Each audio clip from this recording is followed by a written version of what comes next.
प्रकृति की ओर।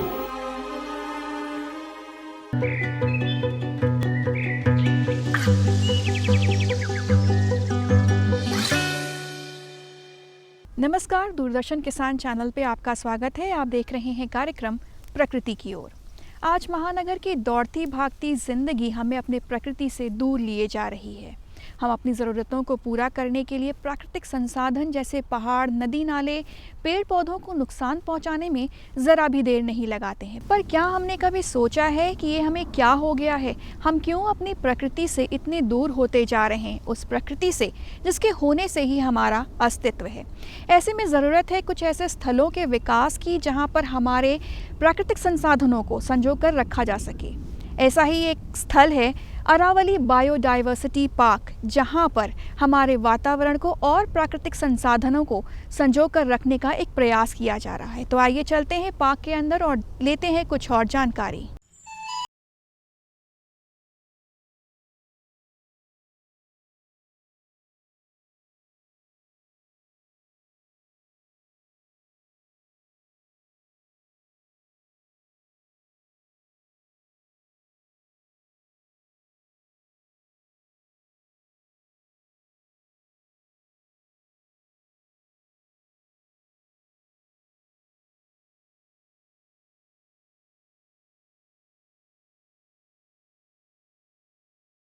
अरावली की पहाड़ियों का नाम शुमार होता है। प्राचीन काल में अरावली की ये पहाड़ियाँ बेहद ऊंची हुआ करती थी, मगर लाखों साल के दौरान ये प्राकृतिक रूप से घटकर वर्तमान स्थिति में आ गई है।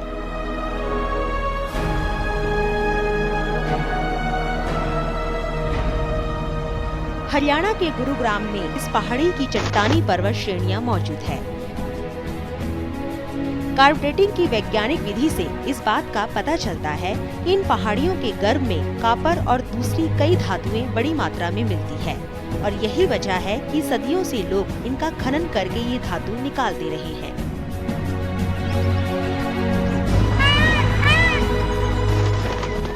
स्टोन क्रशिंग साइट थी। यहाँ पे क्वार्ट्जाइट पत्थर आके क्रश होके गिट्टियाँ बनती थी, तो यहाँ पे मिट्टी नाम की कोई चीज़ नहीं थी। गुरुग्राम में मौजूद अरावली की इन पहाड़ियों का भी दोहन सदियों से धातु उत्खनन के लिए होता रहा है। वर्ष 2003 में केंद्र सरकार ने इन पहाड़ियों के उत्खनन पर कानूनी तौर पर पाबंदी लगा दी, और 2004 में सुप्रीम कोर्ट ने 2009 में सुप्रीम कोर्ट द्वारा हरियाणा के फरीदाबाद, गुरुग्राम और मेवात जिलों में मौजूद अरावली की लगभग 448 वर्ग किलोमीटर की सीमा में उत्खनन पर बैन लगा दिया। अरावली अपने आप में लुप्त होते जा रहे हैं। दुनिया के सबसे पुराने पहाड़ों में से अरावली आज बहुत खतरे में है, तो इसकी जो वनस्पति है वो भी लुप्त होती जा रही है। कटाव है, माइनिंग है, एनक्रोचमेंट है, ये सब की वजह से यहाँ पे माइनिंग बहुत दुर्लभ अरावली के जंगल बहुत कट रहे हैं, ख़त्म हो रहे हैं। उत्खनन और दूसरी अप्राकृतिक गतिविधियों को विराम देने और अरावली पहाड़ियों की प्राकृतिक सुंदरता को बढ़ाने, साथ ही साथ इसकी जैव विविधता को समृद्ध करने के उद्देश्य से 5 जून 2010 को पर्यावरण दिवस के अवसर पर अरावली बायोडाइवर्सिटी पार्क की स्थापना की गई और आमजन के लिए इसे खोला गया।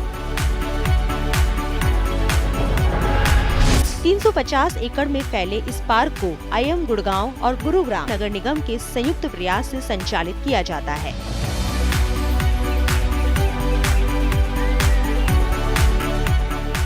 इसका पर्पस ये था कि ये फॉरेस्ट लैंड अवेलेबल थी जहाँ पे बहुत ज़्यादा इंक्रोचमेंट हो रही थी, और माइनिंग के बाद इधर सारे पेड़ पौधे ज़्यादातर मर गए थे। तो इंटेंट ये था कि इसको हम कैसे रिवाइव करें और ये यहाँ के गुड़गांव के जो वासी हैं इसको यूज़ कर सकें और इसमें इसका फ़ायदा उठा सकें। और इसमें हमको बहुत मदद मिली है। आई मीन एक्चुअली ये जो लैंड है ये म्यूनिसिपल कॉरपोरेशन गुड़गांव की है। उन्होंने यहाँ पे ये आपने जो देखे हैं वॉकिंग पाथ, साइकिलिंग पाथ, ये सारा जो सिविल वर्क है उन्होंने किया है। और उसके बाद हम लोग जो जुटे थे इसके इधर पौधे लगाने में, और यहाँ इसकी जो फंडिंग है, पौधे लगाने की फंडिंग है, ये सारी कॉरपोरेट से आई है। उन्होंने हमको मदद की है। ओवर 50+ कॉर्पोरेट जिन्होंने इसमें CSR फंड्स लगाए हैं और इसको बनाया है। और हम लोग ने ये कोशिश करी है कि जो यहाँ के सिटीजन्स हैं, स्कूल के बच्चे हैं, कॉलेज के बच्चे हैं, सब मिलकर इसमें पार्टिसिपेट करें। और इन लास्ट 7 इयर्स हम ये कह सकते हैं कि इन सब की मदद से ये जो आप आज देख पा रहे हैं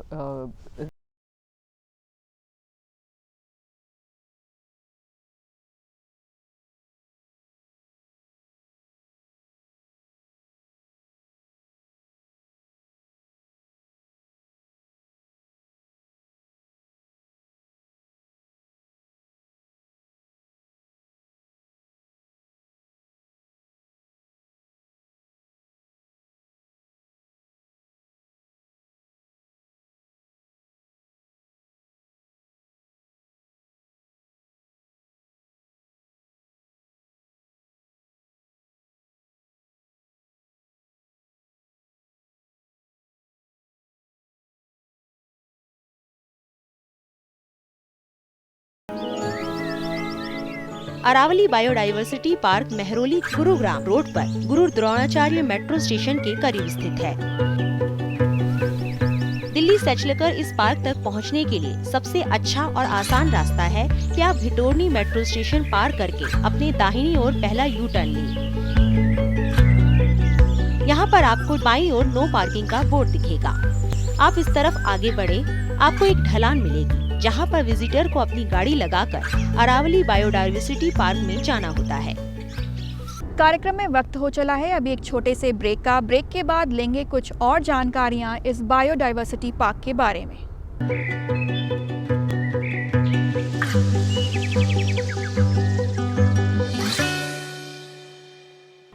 प्रकृति की ओर।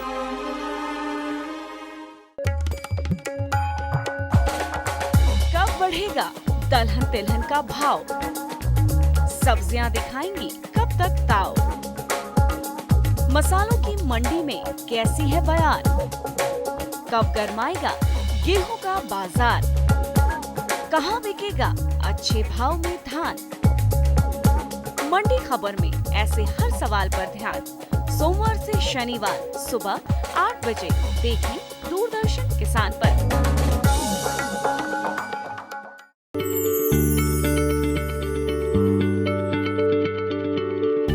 क्या आप किसी बीमारी से परेशान हैं? चाहते हैं डॉक्टर की सलाह? तो हम हैं आपके साथ, बताएंगे आपको जीने की राह। समस्याएं आपकी, समाधान देश के मशहूर विशेषज्ञों के। घर बैठे बात करें देश के जाने माने डॉक्टरों से। हर शनिवार शाम 6 बजे से 7 बजे तक फोन कर डॉक्टरों से करिए सीधी बात। हमारे लाइव प्रोग्राम स्वस्थ किसान में हमारा टोल फ्री नंबर है 1800-113060। प्रकृति की ओर।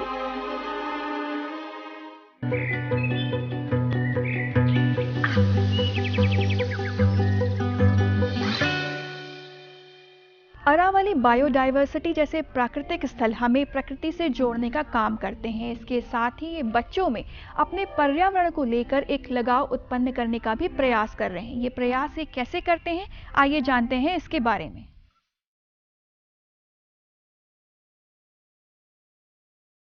इस पार्क में पहुंचकर आप देखेंगे कि एक समय अवैध उत्खनन और पत्थर घिसाई का केंद्र रहा ये स्थान आज प्राकृतिक रूप से कितना समृद्ध हो गया है। साल 2010 से पहले यहाँ पर मौजूद 2 सबसे बड़े उत्खनन गड्ढों को पाटकर विशाल जलाशय बना दिया गया है। एक और छिछली गर्त को बहुत तेजी से घास के मैदान में तब्दील किया जा रहा है, जो पक्षियों की अनेक प्रजातियों को न्योता दे रहा है।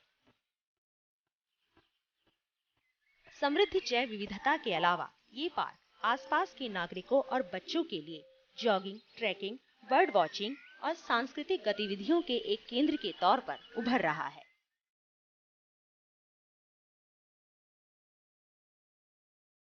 पूरी तरह प्राकृतिक वातावरण का सृजन करने के लिए इस बायोडायवर्सिटी पार्क में उन वनस्पतियों को लगाया जा रहा है जो वास्तव में अरावली की पहाड़ियों में पाई जाती है। एक जमाने में यहाँ वे पेड़ पौधे पाए जाते थे, मगर शहरीकरण और उद्योग लगने से इनका अस्तित्व लगभग समाप्त हो गया है।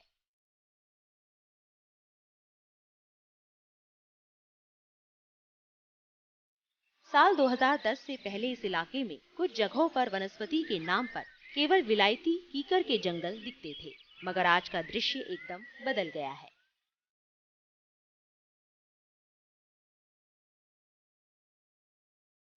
IIM गुड़गांव संगठन और अरावली बायोडायवर्सिटी पार्क गुरुग्राम से जुड़े कुछ पर्यावरण विशेषज्ञों ने पुराने वैज्ञानिक रिकॉर्ड शोध करके ढूंढे और इस बात का पता लगाया कि अरावली पहाड़ियों के इस गुड़गांव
सबसे ज़रूरी था कि एक प्लांट लिस्ट बनाएं कि भाई कितने प्रकार के वनस्पति हमें यहाँ पे चाहिए। तो हमने फील्ड सर्वेस किए, जंगलों का सर्वे किया अरावली के, और फिर हमने एक लिस्ट बनाई। हमें लगा मोटा मोटा हमें 200 के करीब वनस्पति यहाँ पे जोड़नी है, जो ऑलरेडी वनस्पति थी यहाँ पे। तो आज जो दिख रहा है वो यहाँ पे लगभग आज से 6 साल पहले ऐसा कुछ भी नहीं था। यहाँ पे सिर्फ ग्रेवल था, जो आप बजरी थी और माइनिंग पिट्स थे। तो हमने घासों को आने दिया, और घास के आने के बाद यहाँ पे थोड़ी ह्यूमस बनी, तो उससे वनस्पति को उगाने में मदद मिली। तो हमने जो 200 की लिस्ट है वो हम अपने यहाँ पे 2 नर्सरी हैं, 2 नर्सरी बनाएगी, वनजा और अरण्य। इन दोनों नर्सरियों में हमने जंगल से बीज लाए हुए बनाए पौधे फिर हमने यहाँ पे एक प्लान के अंतर्गत लगाने शुरू कर दिए। कार्यक्रम में वक्त हो चला है अभी एक छोटे से ब्रेक का। ब्रेक के बाद लेंगे कुछ और जानकारियां इस बायोडायवर्सिटी पार्क के बारे में।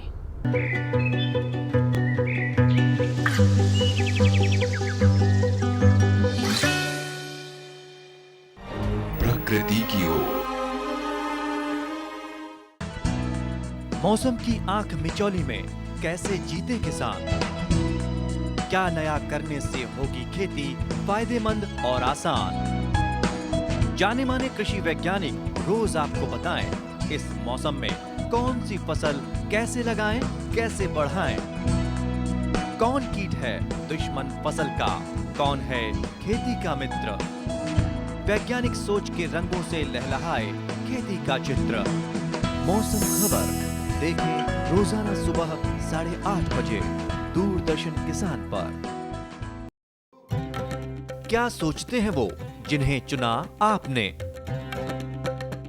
जो आपके हित में है उसे जाना आपने।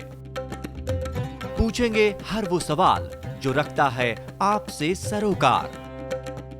बताएंगे आपको आखिर क्या है आपके अधिकार। हर सवाल हर उलझन को सुलझाएंगे हम विशेषज्ञों के संग। दूरदर्शन किसान के खास कार्यक्रम विचार विमर्श, शुक्रवार रात 10 बजे। प्रकृति की ओर।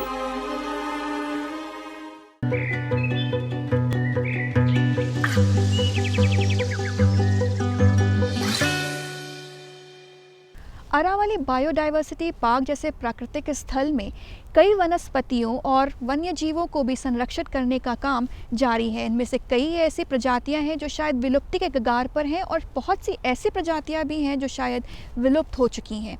ये प्रयास ये कैसे कर रहे हैं, आइए ये जानते हैं। अरावली पहाड़ी रेंज की वनस्पतियों के विकास के खास उद्देश्य के लिए इस बायोडायवर्सिटी पार्क में अनेक स्रोतों से खोजबीन के बाद प्राप्त प्रजातियों के कुल 80,000 पौधों को लगाया गया है। यहाँ ऐसे पौधों को भी लाकर उगाया जा रहा है जो गुरुग्राम क्षेत्र में लुप्त हो गई थी। आसपास की जनता को पर्यावरण और प्रकृति को लेकर संजीदगी का भाव जगाने के उद्देश्य से लगातार रचनात्मक प्रयास किए जा रहे हैं। इस सिलसिले में गुड़गांव के नागरिकों और स्कूल के बच्चों के द्वारा यहाँ पार्क में समय समय पर पौधारोपण के कार्यक्रम अभियान के तौर पर चलाए जाते हैं। इन कार्यक्रमों के दौरान ये देखना एक रोचक अनुभव होता है कि बच्चों में पौधा लगाने की होड़ सी लग जाती है। उनमें बचपन से प्रकृति को लेकर एक लगाव पैदा हो जाता है जो उनके पूरे जीवन की पूंजी हो जाती है। इन अभियानों में IM गुड़गांव संगठन की अहम भूमिका रहती है। अरावली बायोडायवर्सिटी पार्क में जिन वनस्पति प्रजातियों को विकसित करने में कामयाबी मिल पाई है उनमें मुख्य तौर पर है सलाय, कुल्लू, धाऊ, खिरनी, काला इंद्रजाऊ और गुकुल।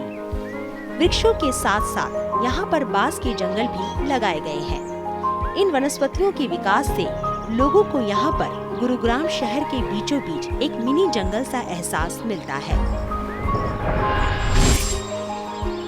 पेड़ पौधों की वजह से मिट्टी की उर्वरता में बढ़ोतरी और वातावरण की हवा शुद्ध होती है। पेड़ पौधों और घास के मैदानों का विकास होने से इस पार्क में पशु पक्षियों का लगातार आना जाना शुरू हो गया है। यहाँ अब तक पक्षियों की करीब 180 प्रजातियाँ देखी जा चुकी है, जिनमें से अनेक प्रवासी पक्षी भी है। पक्षियों के अलावा नीलगाय,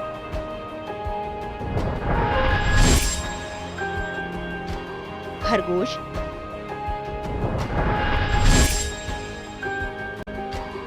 सियार,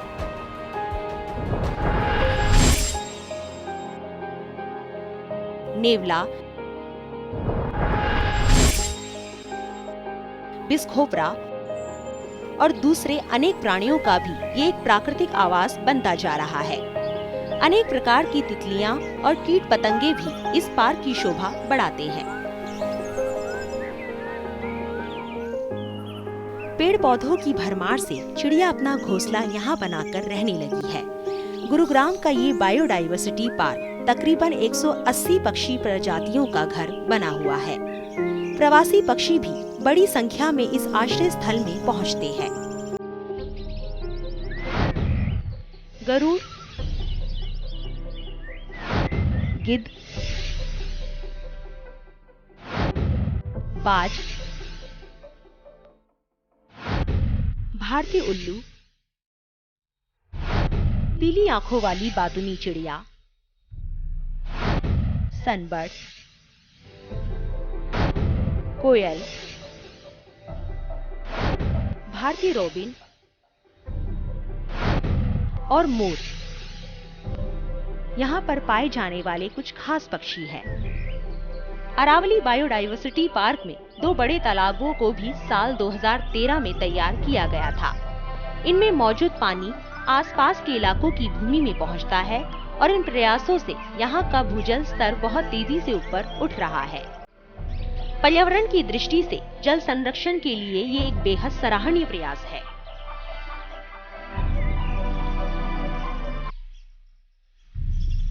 साल 2014 में गुरुग्राम नगर निगम के द्वारा भी इस पार्क में मिट्टी और जल के संरक्षण के महत्वपूर्ण पहल किए गए थे। पेड़ पौधों के लगाए जाने से पानी इनकी जड़ों से होकर यहाँ की भूमि को नम रखता है, जिससे जल हानि नहीं हो पाती।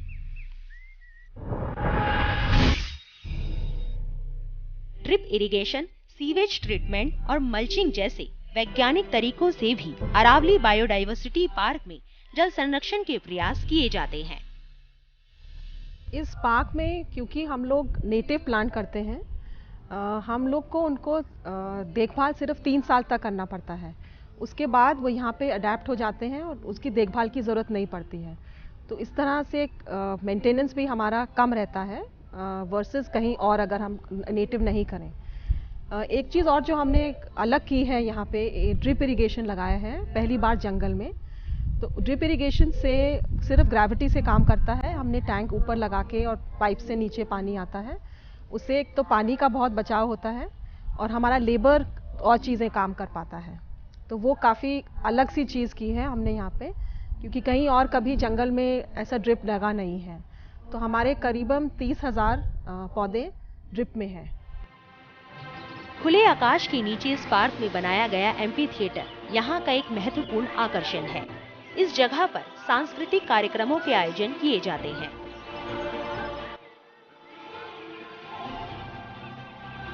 अरावली बायोडायवर्सिटी पार्क के भविष्य की योजनाओं में तालाबों और साइकिलिंग ट्रैक जैसे संसाधनों के विकास को स्थान दिया गया है।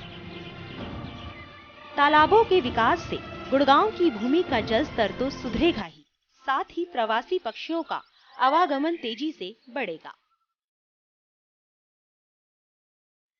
अरावली बायोडायवर्सिटी पार्क इस बात के लिए प्रेरित करता है कि हमें अपने पर्यावरण और जैव विविधता को बिगाड़ना नहीं चाहिए, बल्कि पेड़ पौधों और पशु पक्षियों की प्रजातियों को संजो कर रखना चाहिए, क्योंकि ये प्राकृतिक धरोहर एक बार अगर लुप्त हो गई तो इन्हें दोबारा धरती पर लाया नहीं जा सकता। इस जैव विविधता पार्क का यही उद्देश्य है।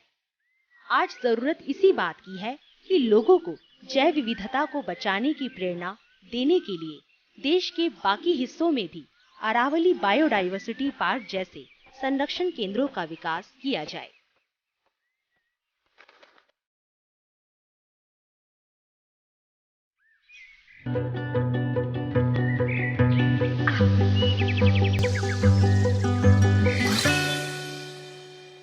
अरावली बायोडायवर्सिटी पार्क हमारे सामने एक उदाहरण है कि कैसे हम अपनी प्रकृति का सृजन करके पेड़ पौधों का विकास कर सकते हैं, साथ ही पशु पक्षियों को भी वापस बुला सकते हैं।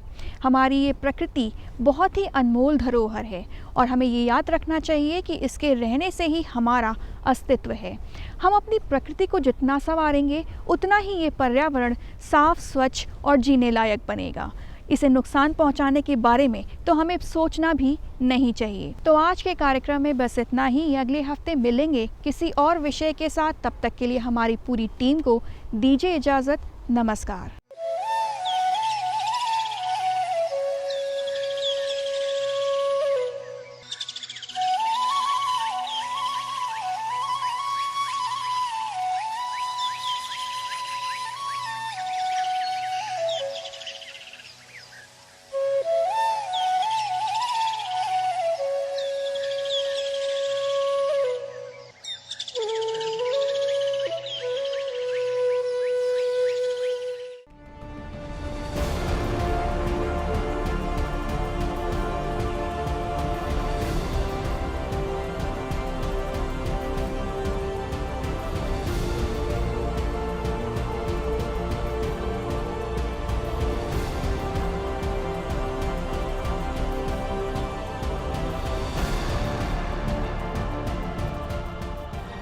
प्रकृति की ओर।